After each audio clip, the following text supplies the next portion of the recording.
Hello, hello, hello, and welcome everybody. This is the Build and Grow with Real Estate Show. My name is Judah Hoover, and this guy right over here is Josh Weidman. What's Uh, going on? First of all, ask everybody to like our brand new Facebook page, Build and Grow with Real Estate. If you are seeing this on Facebook, there's a good chance that you'll be seeing it there. We're broadcasting through some other channels as well, but we're going to also try and get out and have been getting out funny memes or memes that we think are funny, news articles that we think relate to real estate, and a whole bunch of other things like that. So please not just like and share this show, but like the page Build and Grow with Real Estate.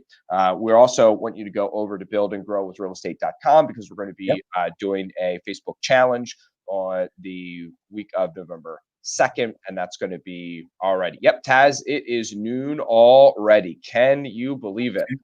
Judah, I gotta give you kudos there. That might have been the best intro, the cleanest intro that we have ever done. I know we got a lot packed into 1 minute there. I'm pretty proud of that. And Josh and I are always trying to up our game. Taz, you are correctly right. You are exactly correct. There is not enough time in the day, and lots of great stuff happening. Hey, Josh. So I mean, give us the report on your trip to the Poconos yesterday. It was awesome. The property that I looked at, it's like 99.9% complete, and this ends up being a bridge loan for a guy. We're going to be closing it tomorrow, ready to rock and roll. This is the coolest part about this house. I parked the car, I go in, I meet the guy's wife. She's walking me through the house as the contractors are doing the punch list on the place, and we walk back out and we're talking in the driveway, and don't you know it, two deer just walk right down the street. Nice.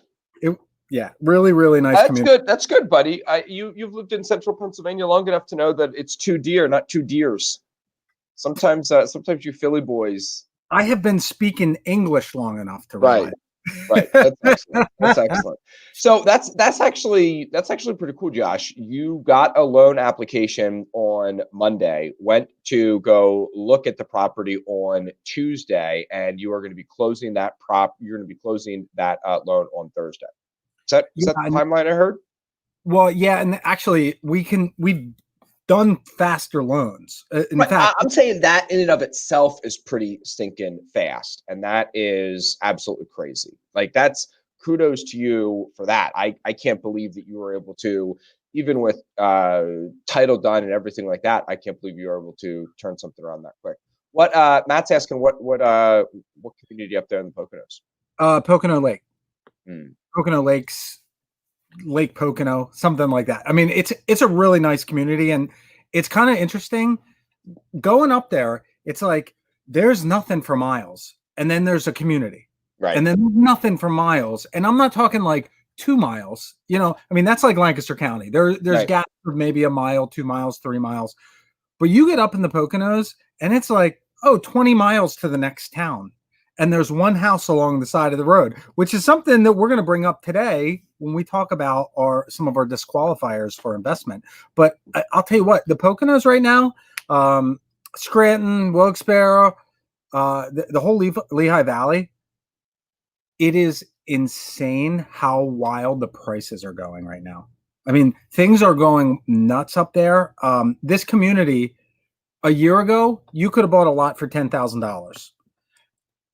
Now, lakefront properties in this community are selling for $600,000 and $700,000. So it's just interesting.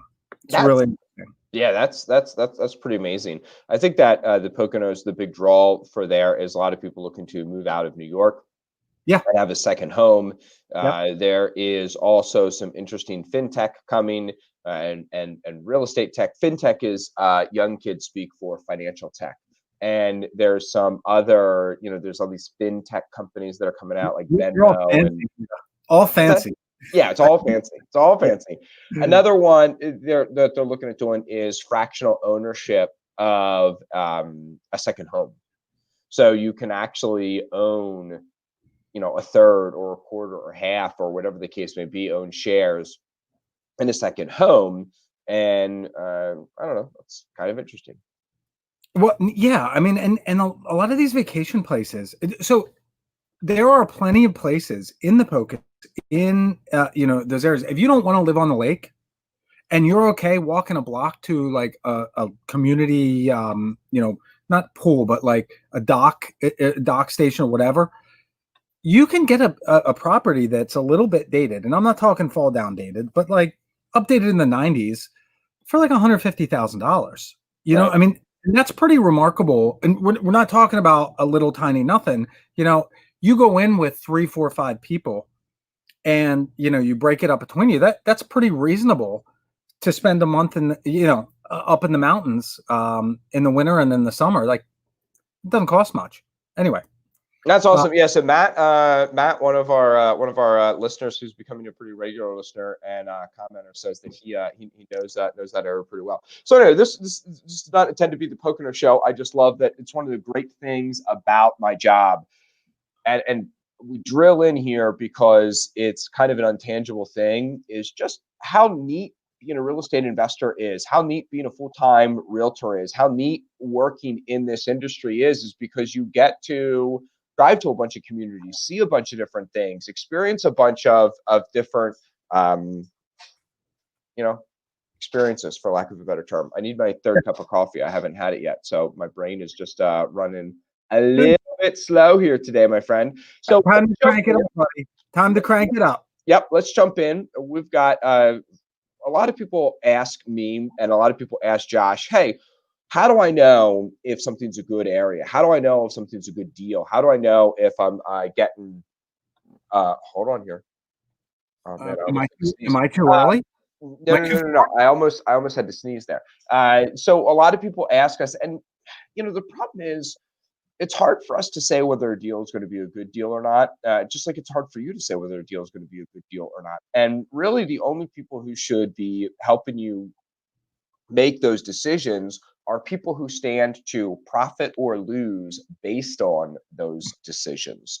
So you Yeah. shouldn't ask somebody who's not in your deal or give them veto power over whether or not you do a deal. But what Josh and I want to do today is just kind of go over 5 factors that will help you determine, is this a market I want to be investing in? And by is this a market, that means like, is this a segment of town? Is this a town? Is this a municipality? Or is this um, you know, like a township that I want to be Sure. investing in? Because sometimes it's not a town, it's just kind of like a, nebulous census designated area. And do I want to invest in this side of town or that side of town? It can be a little bit difficult. And those are called individual markets. Well, and Judah, I used to have a turnkey investment business, and this is a question that I would get from a lot of people. You offer a property at like a 7 or 8 or 10 cap, whatever, and I would always get chimed in. It's like, this tertiary market in rural Alabama, they can give me a 20% cap rate, a huge return on investment. Right. Well, the real question that you have to ask is, what happens after the first year? Or Right. better yet, is this even going to be realized in the first year? Or is this just a paper return? Right. And there are a couple factors that you can look at, and you can say, hey, is this long-term going to be an investment that I'm going to want to keep, that is going to continue to produce for me and is going to be a success long-term? And that's what we want to cover today. Right? I have a real quick, funny anecdote. Warren Buffett always said that my IQ is 190 on a pro forma basis. And a lot of people, they look at pro forma numbers for a deal and they're like, oh, I'm going to make 20% on this deal, 20% cap rate, even before I finance it. Once I lever it, I'm going to be up to 30 or 40%. Yeah, you can get pro forma numbers to say anything you want them to say. What's important is, what do the actual numbers say? We're going to talk about uh, looking at trailing numbers here today. That's right. All right. So first and foremost, high vacancy rates. Okay. So what's a vacancy rate, Judah? Vacancy rate is the percentage of a time that a property is vacant, or I mean, there's a slight difference that some people quibble over, the difference between occupancy vacancy rate and economic vacancy rate. Yeah. If you've got somebody living in the property but they're not paying rent, and for units of, for either a portfolio or a building of over 100 units, tracking those differently might make sense, or even sometimes around 50, tracking those differently might make sense. So, but vacancy rate is basically time you're not getting the rent, So whether it's because somebody's not paying and they live there, or because it is vacant and you don't have any rent coming in. all right, think about it like this, okay? The most vulnerable position you can be in as a real estate investor is to have one rental property. It is obscenely vulnerable. And the reason for that is that you have one tenant paying for one mortgage in one house. If Right. you have 100 of those houses, now all of a sudden, you're always going to have some people that don't pay. You're always going to have some that pay on time. You have some that pay late, whatever. But if you have one unit, your whole income is dependent on one tenant's ability to pay. The reason that it's important when you're looking at a market in general is that if you have areas where, people are just not looking for rental housing, it doesn't matter how great your unit is, it's going to take a long time to rent. And, I don't care if the rental rate's $1,000 a month or $10,000 a month or whatever.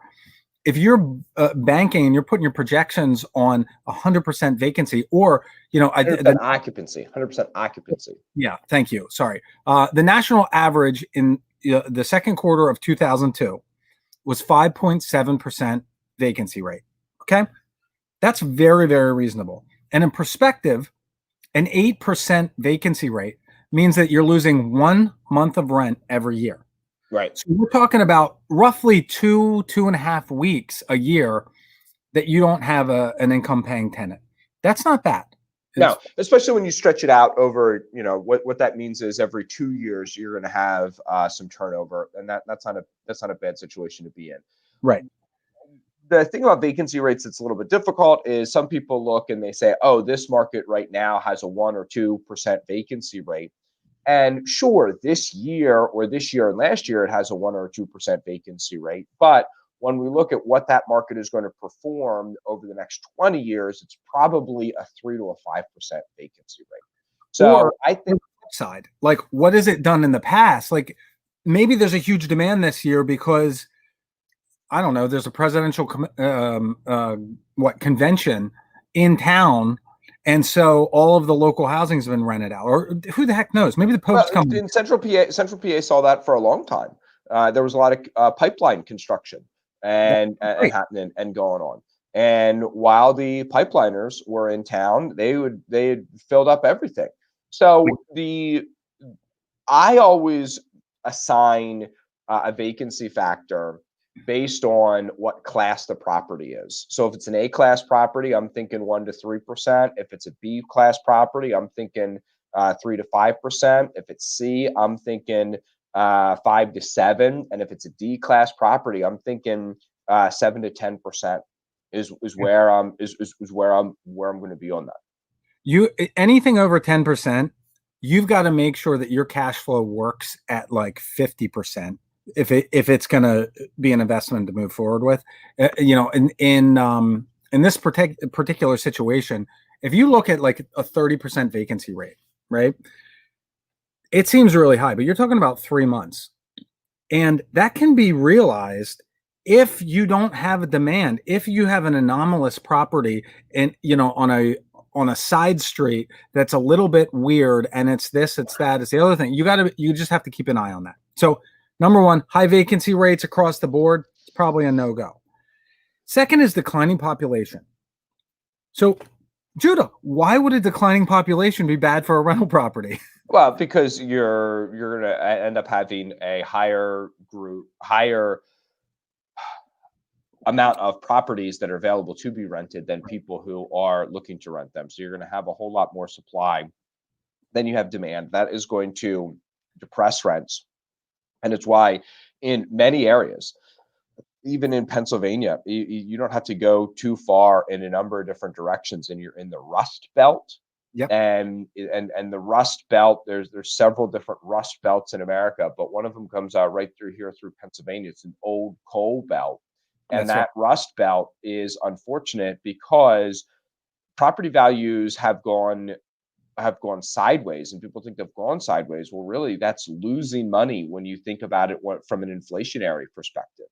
Yeah. And so you get into a downward cycle, and it is really hard to pull an economy out of a downward cycle Yeah. because you don't have the tax base to build new schools, which means people don't want to put their kids there, which means people want to move away, which means that there are factories are closing down, and delis and shops and malls and everything else is closing down. So you want to track, and there's a number of different websites out there that you can track. Just Google demographics research and read blog posts on it. We're not going to get into listing out a bunch of different websites. There's two or three that we look at, and you want to look at least a 3-year average.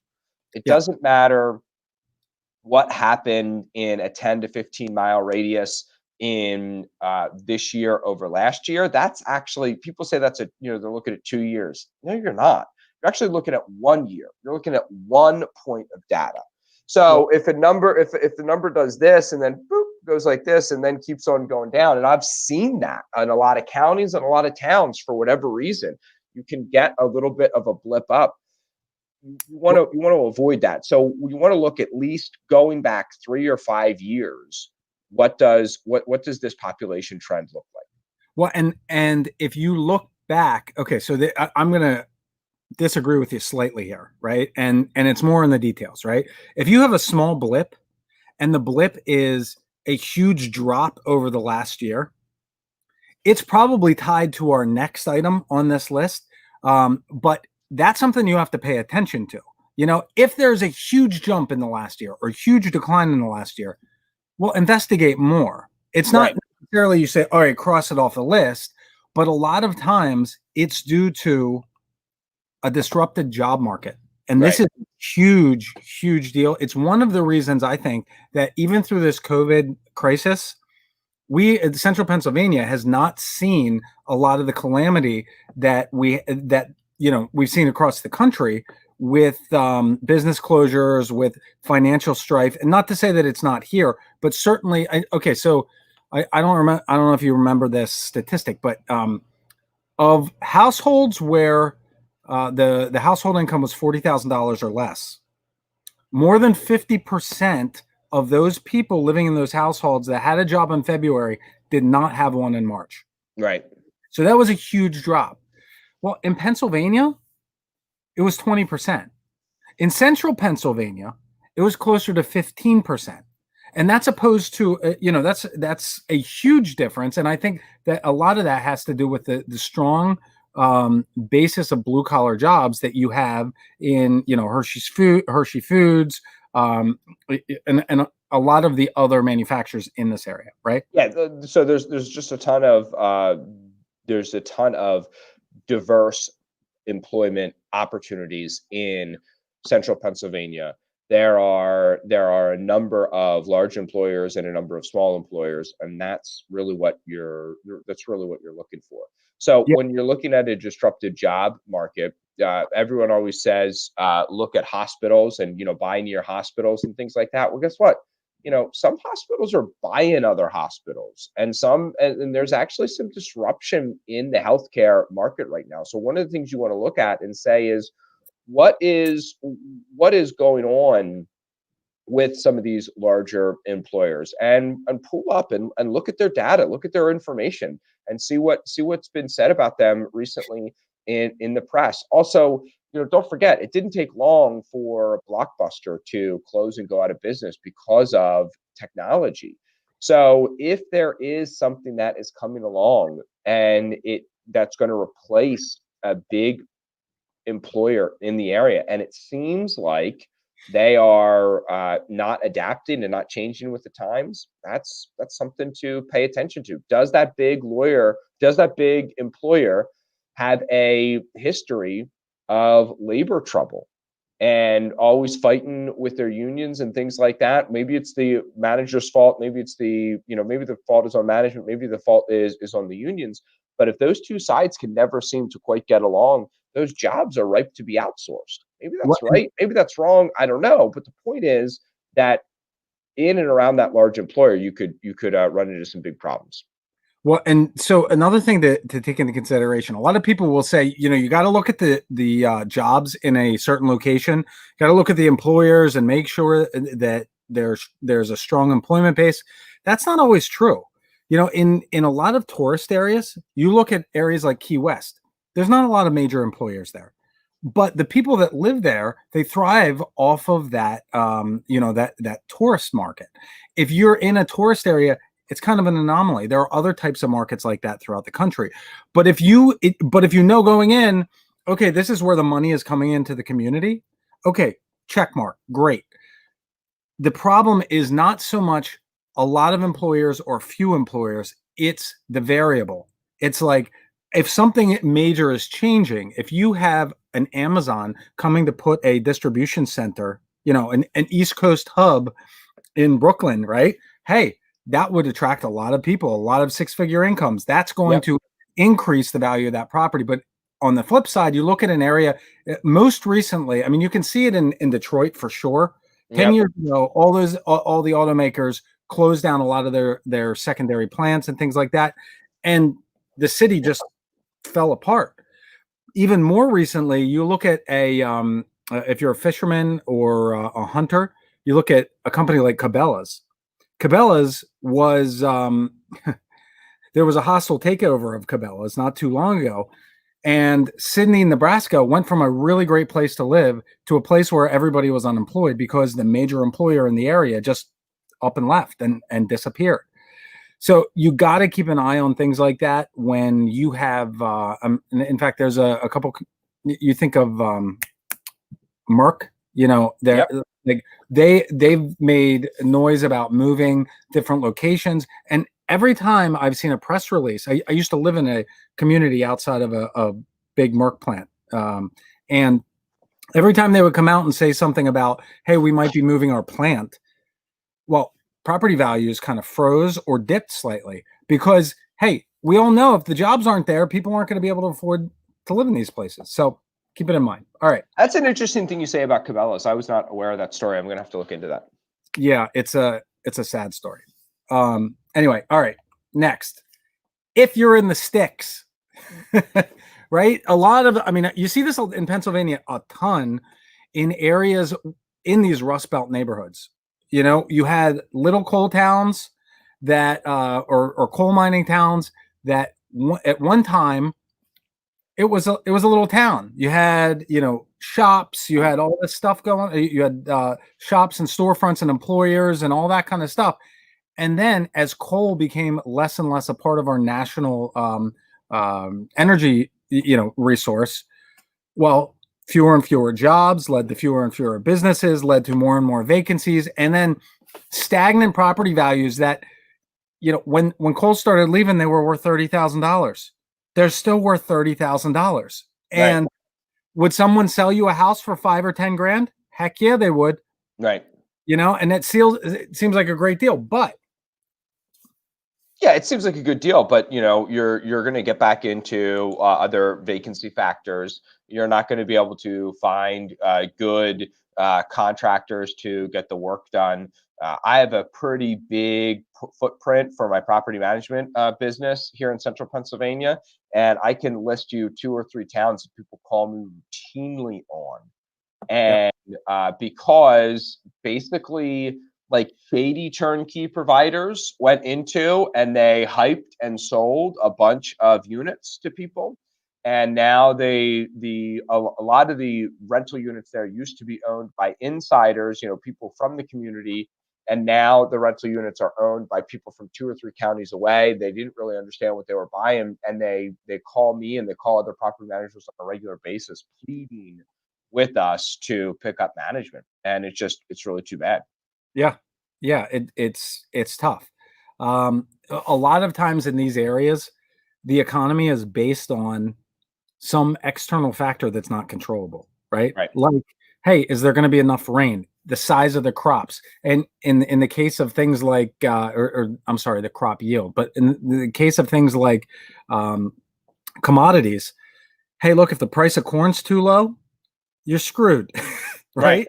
Yeah, I think the thing to also keep in mind here is there's some really nice places in the country and some Yeah. really nice, townships and segments of a county and things like that that aren't necessarily blight and aren't necessarily rust belt. That doesn't really apply to them, but it's in the middle of nowhere because no one lives there.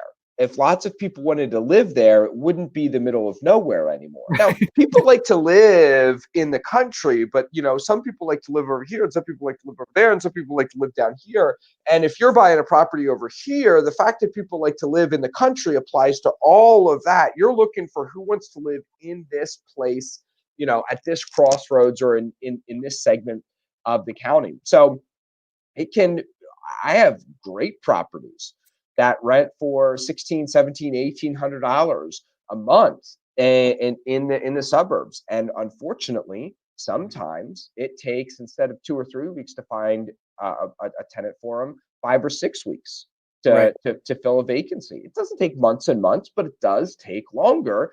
And those are for the nice places. Some of these places in the country, they've got the old windows, they don't have AC, it's an old 1850s farmhouse. There's just a lot that can really go wrong if you're buying in the sticks.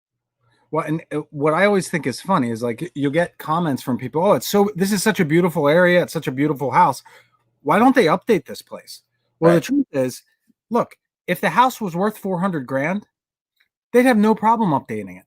right, But shelling $100,000 in upgrades into a property that's worth 75 grand, that's a tough pill to swallow, right?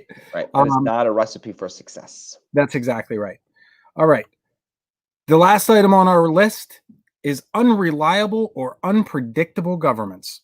Right, So unreliable government, and I got a good story on this. I several years ago I was looking at potentially buying a property in Costa Rica until I talked to someone who owned a property in Costa Rica and had to walk about 4 miles to get to a road.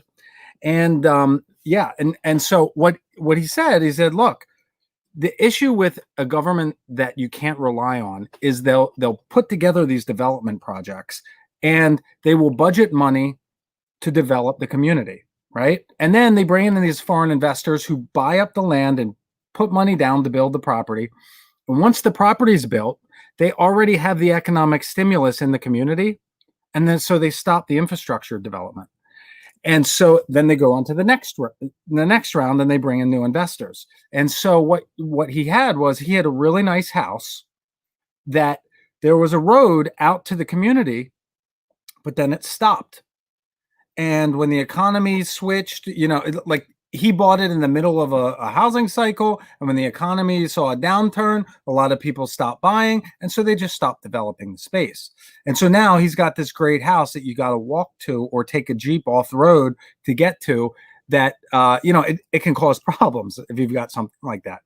I Now, should think it could cause problems. yeah, yeah. I mean, and that's kind of an exception, or an outlier, let's say, or an extreme example.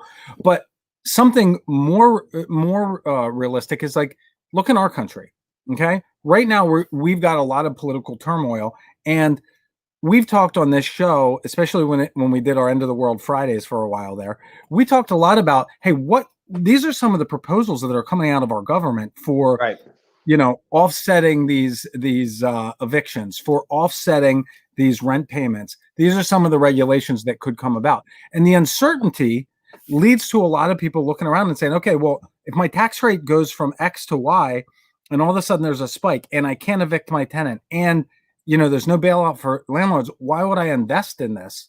And it's that kind of uncertainty that you just want to stay away from. Right. Yeah, I've seen this in with city governments and city councils too, and I've seen we could Yeah. talk ad nauseum about some of the things that are going on in Lancaster right now, and some of the things that I've seen go on up in Harrisburg City, not Harrisburg, referring to the nation's or the state capital. I mean, it is the state capital, but I'm not talking about state government. So Harrisburg City has had a string of bad mayors and had some problems and challenges and things like that, and it really caused a whole lot of problems in what was going on in Harrisburg. So I think that my point is that this stuff applies locally as well, not just in international level or national level, but definitely on the That's on the local level. You want to avoid super scandal ridden administrations. actually, is it Seattle that came out with that crazy change, like if you increase the rent right now, no, Yeah, it's probably yeah. yeah, I forget what. If you There's increase the rent, I think it was Seattle or Portland that, you can't raise the rent by a certain amount every year, and there's a number of other laws that look good on the face but are really going to have disastrous effects. It's just like rent control hasn't actually controlled rent in New York, but that's a little bit of a different story for a different time. that's right. All right. So we are just about a week away, Judah, from the start of our 5-day Facebook challenge. We're going to be doing a challenge. We're calling it Flipping Houses Without Cash, Credit, or Criminal Behavior. Now, this is a free challenge. We're really trying to expand our reach and dig deeper into some of the topics that we have explored on the show. And, right now, you look around at the real estate market and people are lining up to buy houses. I mean, literally multiple bids on almost everything that hits the market. We got all-time low on inventory. I read something yesterday, Judah, that the median home price year over year is up 15% and has hit an all-time high again for September. And bottom line is real estate's really hot right now, but there are a lot of people that can't sell their house through traditional means, whether they don't feel like having a million people walk through their property, or their house doesn't qualify for a conventional mortgage, or. And so I think that wholesaling right now, there are really great opportunities to find great properties and make good money flipping houses. And so Yep. that's what we're going to discuss. That's what we're going to dig into. Yep. And this is going to be how we continue to deliver content moving forward because it can be a whole lot more focused. The goal is that you would start with us on Monday and have actionable items that you can take to actually further and move your career. This show is sometimes a little bit more of a talk show about real estate. Sometimes we get into, a little bit more nitty gritty on how to do stuff. But this 5-day Facebook challenge, the focus is going to be do this, then do this, then do this. And here's why you want to do this, and here's why you want to do this and do this. And it's really going to be laying out a roadmap and a blueprint. Instead of just two guys talking about real estate, we're actually going to be teaching you a step-by-step approach to real estate for free. We're doing it on a private Facebook group. And what you'll need to do is go to buildandgrowwithrealestate.com to get registered. We will send you a email invitation to the group. That's all I got, Josh. That's all I got too. Guys, thanks for joining us today. We'll be back tomorrow. We got a special guest coming tomorrow to kind of do a look back on our topic from Monday, where we're going to talk about, the opportunities in the market right now. Great. Thanks for joining us. If you like the show, don't forget to like and share. We'll be back here tomorrow at noon. Till then, have a great day and go make some money. See everybody.